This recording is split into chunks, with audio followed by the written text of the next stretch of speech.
এরপরে চলে যাবেন ওই এই সিতে চলে যাবেন, সিতে তো এটা কপি করাই আছে, এখানে গিয়ে ইনস্টল অ্যাজ যে ইনস্টলটা রান অ্যাজ অ্যাডমিনিস্ট্রেটর গরম জল চা তো আর সব লাগে না। এরপরে স্যার প্যাকেজ এখন তো আপনার সফটওয়্যারটা ইনস্টল করেন, সলিডওয়ার্কস সফটওয়্যারটা ইনস্টল করেন। আর যদি এখানে ইনস্টল করা থাকে তাহলে ইনস্টল না করে তাহলে আমরা কি করি, সলিডওয়ার্কস ইনস্টল শেষ হয়ে গেলে কন্ট্রোল ইনস্টল থাকলে আপনি ওই যে দেখতে চলে আসছে। আর এখন আপনি ইনস্টল দিবেন, সেটা আপনি যে সফটওয়্যারের ভিতরে ঢুকে উপরে এটা, হ্যাঁ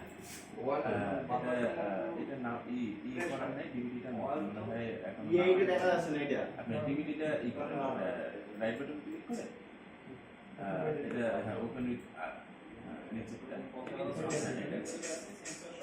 এটাকে এক্সট্রাক্ট করুন, এক্সট্রাক্ট করুন